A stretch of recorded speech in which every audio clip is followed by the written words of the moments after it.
नमस्कार, मी भाऊ तोरसेकर. तुम्ही बघत आहात प्रतिपक्ष. मित्रांनो,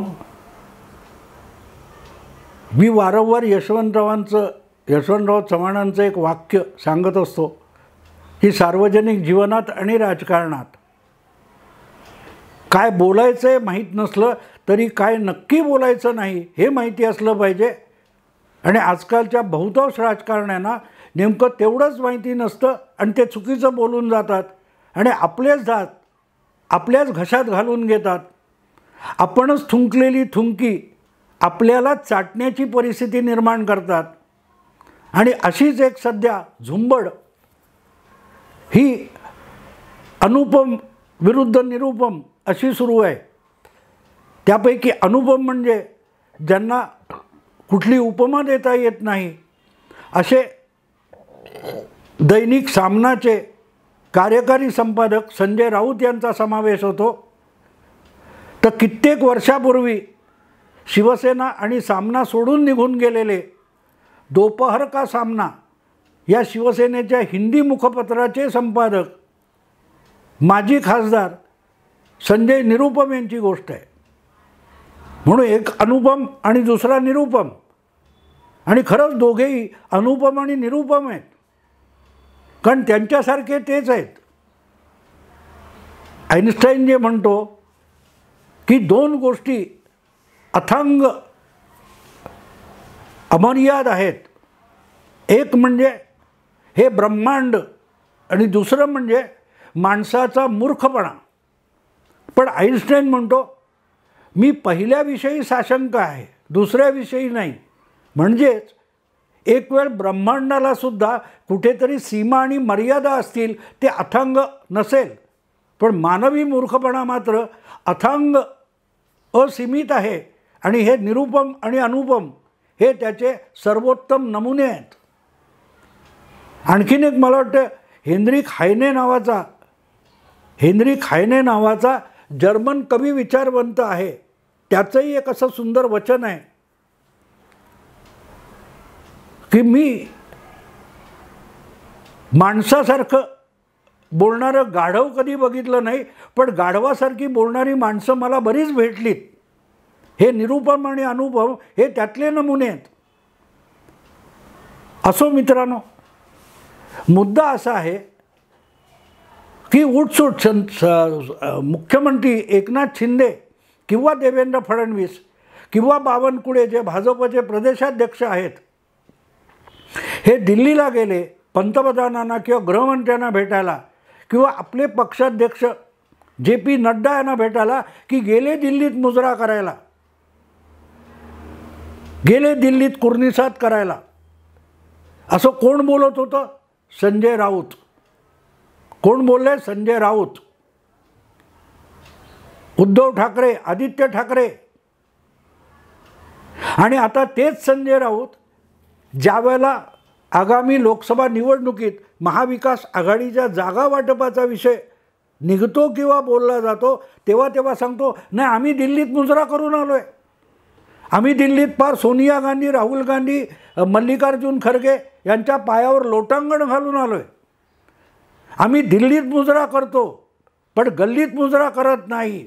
काल परवा संजय राऊत यांचं जे वक्तव्य आहे, मराठी माध्यमांना फार आवडणारी जी बेअक्कलपणा असतो त्यातला तो बेअक्कलपणा आहे. संजय राऊत यांनी 48 पैकी 23 जागा शिवसेना उबाठा लढवणार अशी गर्जना करून टाकली आहे. आणि त्यामुळे त्यांना एकट्यालाच उबाठा शिवसेनेलाच जर 23 जागा द्यायच्या असतील तर बाकीच्यांनी काय करायचं? राष्ट्रवादी काँग्रेस आणि काँग्रेस यांनी काय करायचं? असा सवाल काँग्रेसच्या अनेक नेत्यांनी विचारला आहे. त्यापैकीच एक संजय निरुपम आहेत, जे कधी काळी दोपहर का सामना या हिंदी शिवसेनेच्या दैनिकाचे संपादक होते, सांज दैनिकाचे. नंतर ते काँग्रेसमध्ये गेले, पण त्याच्या आधी 2 टर्म राज्यसभेत शिवसेनेचे सदस्य म्हणून कार्यरत होते. पुढे त्यांची मला वाटते आपला समाजवादी पक्षाच्या अमर सिंग यांच्याबरोबर इतकी सलगी झाली की त्यांना शिवसेनेतून हाकून लावायची पाळी आली. त्यामुळे ते काँग्रेसमध्ये गेले, अगदी मुंबई काँग्रेसचे अध्यक्ष झाले. उत्तर मुंबई का कुठून तरी लोकसभेवर एकदा 2009 निवडूनसुद्धा गेले. आणि त्यांनी रिकामी केलेली जागा होती ती आजकाल संजय राऊत उभवतात. 2 टर्म संजय निरुपम यांना राज्यसभेत पाठवलं आणि आपण आधीपासून सामनाचे संपादक आहोत तरी आपल्याला संधी नाकारली म्हणून सातत्याने संजय राऊत कुरबुरत राहिले होते.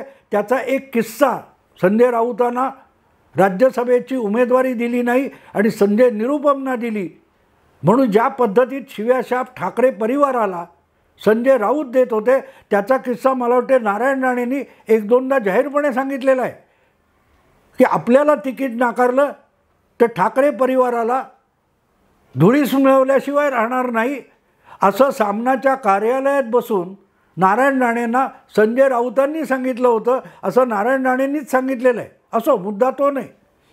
तर आज त्याच दोघा संजयांमध्ये अनुपम आणि निरुपम झुंबड लागलेली आहे आणि दोघे एकमेकाचे कपडे फाडत आहेत. 23 जागा पाहिजेत. 23 तुम्ही लढवल्या, पण आज तुमची लायकी काय आहे? निरुपम यांनी संजय राऊत यांना सांगितले जरा वाकून बघा, कमरेखाली चड्डी आहे की नाही. खुर्चीत बसून बोलता, पुढे टेबल आहे म्हणून अब्रू झाकलेली आहे, पण अब्रू झाकणारी मूलभूत वस्तू जी असते त्याला चड्डी किंवा पतलून म्हणतात, ती जागेवर आहे का बघा. म्हणजे आशय हाच आहे की कधी काळी तुम्ही 23 जागा लढवल्या, 18 निवडून आल्या वगैरे, सगळं ठीक आहे, पण तेव्हा तुम्हाला मिळालेली मतं आणि तेव्हा तुमची असलेली मजबूत संघटना आज शिल्लक आहे का?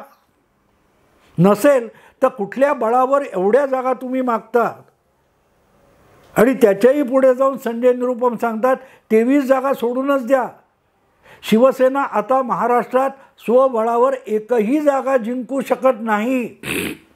अर्थात हे सांगताना संजय निरुपम अतिशय संतुलित वक्तव्य केलेलं आहे. म्हणजे काँग्रेस फार तगडा पक्ष आहे आणि शिवसेना क्षुल्लक आहे, उभाठा, असं त्यांनी म्हटलेलं नाही. त्यांनी आपलाही काँग्रेस पक्ष खूप दुबळा आहे, स्वबळावर लढण्याच्या परिस्थितीत महाविकास आघाडीतला एकही पक्ष नाही आणि त्यामुळे निवडणुका लढवायच्या लोकसभेच्या तर एकमेकांच्या मदतीनेच लढवाव्या लागतील, एकमेकात सामंजस्य दाखवूनच लढवाव्या लागतील. अन्यथा आपण भाजपसमोर मान खाली घालून पराभूत होऊ.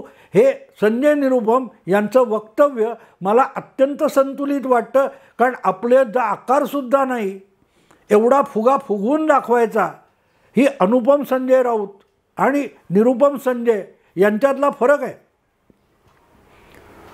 काँग्रेसनेही 25 जागा गेल्या वेळेला लढवल्या होत्या, 26 जिंकली एकच. शिवसेनेने 23 लढवल्या होत्या, पण गंमत अशी आहे की तेव्हा शिवसेना मोदींबरोबर भाजपबरोबर होती आणि मोदींच्या नावावर इतक्या जागा जिंकून आल्या होत्या. शिवसेना आपल्या पूर्वापार 4 जागा गमावून बसली. अनंत गीते, आढळराव पाटील, चंद्रकांत खैरे, आनंदराव अडसूळ हे शिवसेनेचे 4 दिग्गज खासदार 2019 मोदींचा फोटो लावलो तरीही पराभूत झाले. आणि यांना 23 जागा पाहिजेत, 23 जागा पाहिजेत. आणि तिथेच तुमच्याकडे आता ती संघटना राहिलेली नाही. तुमचे काय 18 होते, त्यातले 12-13 निघून गेलेले आहेत. संघटना तुमच्याकडे उरलेली नाही. तुमचा मतदार किती आहे तुम्हाला तरी माहिती आहे. खुद्द संजय राऊत कुठल्याही थेट निवडणुकीत उभे राहत नाहीत, आमदारांच्या मतावर राज्यसभेत जातात. पण निरुपम म्हणतो मी निवडणूक लढवलेली आहे, मतं कशी मिळतात आणि का घडतात आम्हाला माहिती आहे. पण संजय राऊतना त्याचा गंधही नाही. आणि दुसरी गोष्ट निरुपमनी सांगितलेली अतिशय योग्य आहे की राष्ट्रवादी असो, म्हणजे NCP असो किंवा शिवसेना असो, हे पक्ष फुटले, दुबळे झालेत, त्यांची शकलं झालेली आहेत. त्यामुळे गेल्या निवडणुकीचा आधार घेऊन तुम्हाला कुठलेही दावे करता येणार नाहीत. कारण तुम्हाला तेव्हा मिळालेली मतं आज तुमच्याकडे आहेत की नाही याचा कोणालाही पत्ता नाही, तुम्हालाही नाही आहे. कारण जे निवडून आलेत ते तुम्हाला सोडून गेलेले आहेत. त्यामुळे ते सोडून गेले असतील तर तो सगळा मतदार आजसुद्धा तुमच्याबरोबर आहे याचा कुठलाही पुरावा नाही. पण 26 जागा लढवून 25 जागी हरलेल्या काँग्रेस पक्षाला आपली किती मतं आहेत हे पक्क ठाऊक आहे आणि पराभवातसुद्धा ती निष्ठावान मतं काँग्रेसबरोबर राहतात याची प्रत्येक वेळेला हमी मिळालेली आहे. त्यामुळे 26 जागा लढवून काँग्रेसने एकच जिंकलेली असली तरीही जी मतं आहेत ती आजसुद्धा काँग्रेसबरोबर आहेत. कारण काँग्रेस पक्ष फुटलेला नाही, काँग्रेस पक्ष दुभंगलेला नाही. पण शिवसेना आणि NCP हे दोन्ही पक्ष दुभंगलेले आहेत, लंगडे पांगळे झालेले आहेत. त्यांना आपल्या पायावर उभंसुद्धा राहता येत नाही आणि म्हणून असल्या गमजा करण्याचं काही कारण नाही. स्वबळावर एकही जागा शिवसेना मिळवू शकत नाही असं जे संजय निरुपम म्हणतात त्याला कंबरड्यात लाथ घालणं म्हणतात. आणि कोण संजय राऊत, आपला कोण संजय निरुपम असा प्रश्न संजय राऊत पत्रकारांना उलटा विचारतात. नाही, संजय राऊत निरुपमने असं म्हटलं, कोण संजय राऊत,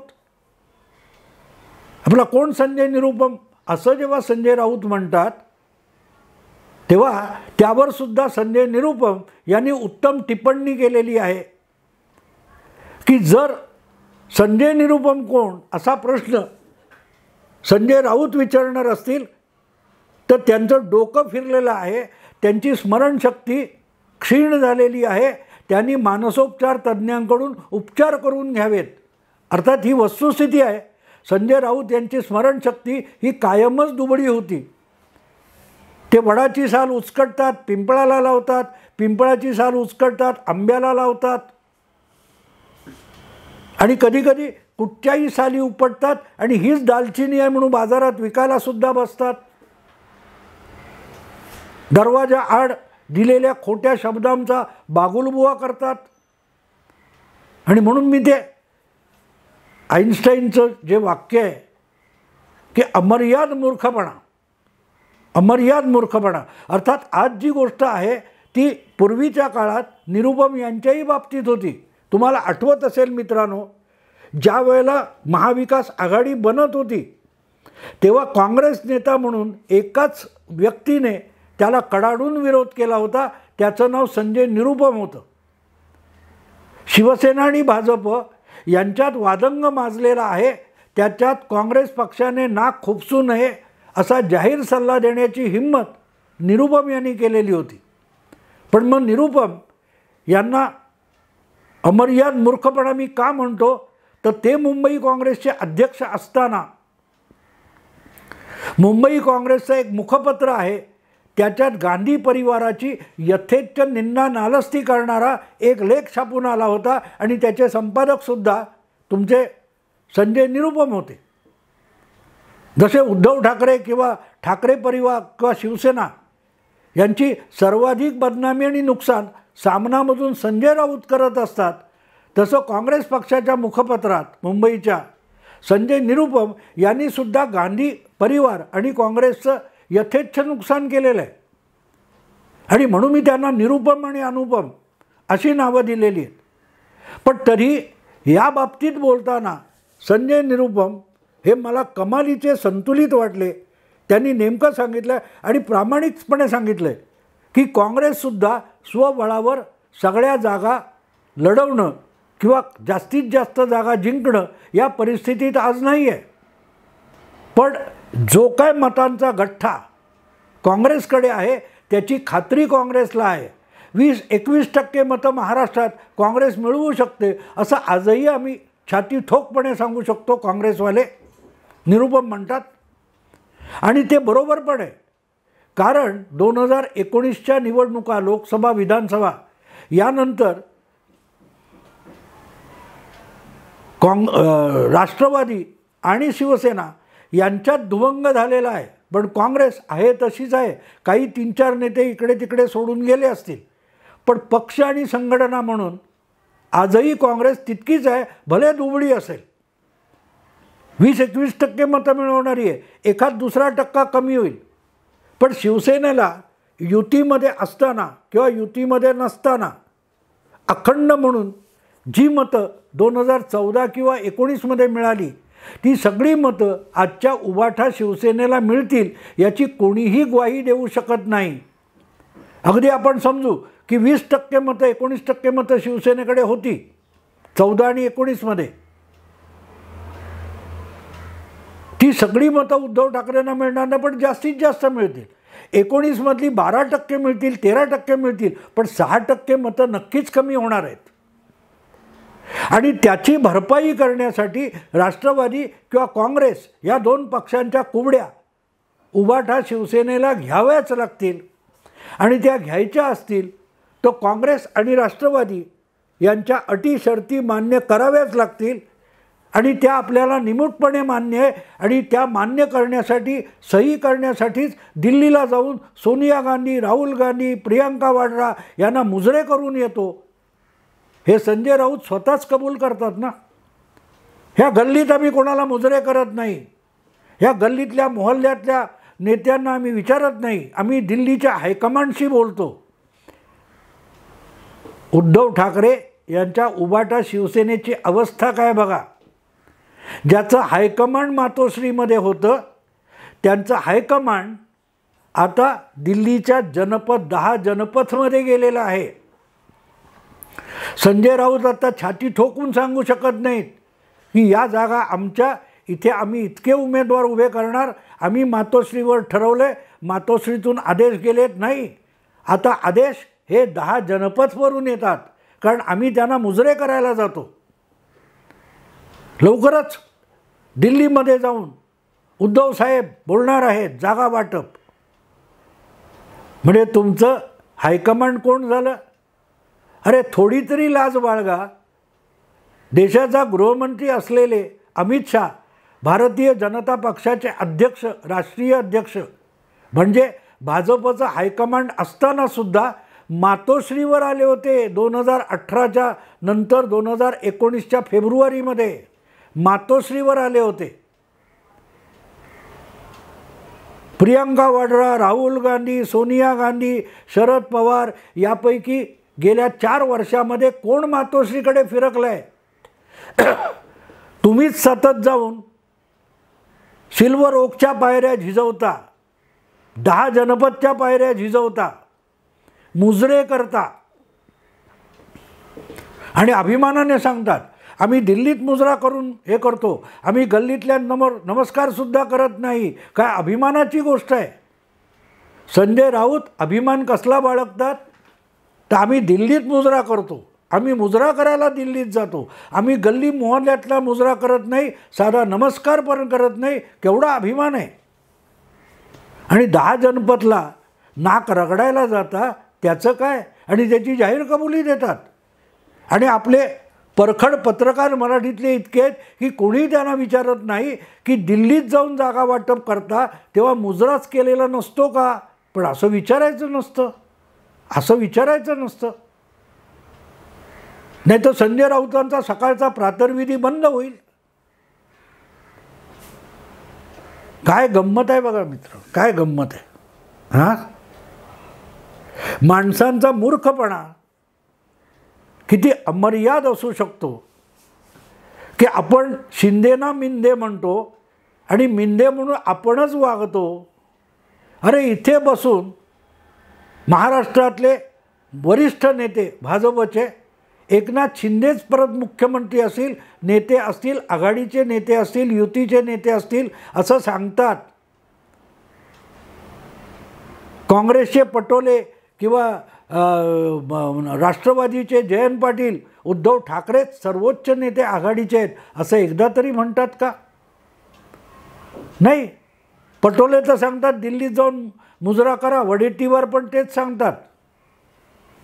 आणि तेही म्हणतात कोण? संजय राऊत. खुळेपणाला मर्यादा नसते मित्रांनो. आणि एकदा अब्रू घालवली की कमरेला काय शिल्लक आहे की नाही, लंगोटी आहे का पतलून आहे, हे पण बघायची गरज नसते. एकूणच उभाटा शिवसेनेचे संजय राऊतांसकट सगळे वरिष्ठ नेते आहेत. त्यांना आज कमरेचं सोडून नाचावं लागतंय, कारण दिल्लीतून डमरू वाजला की इकडे मरकटलीला कराव्याच लागतात.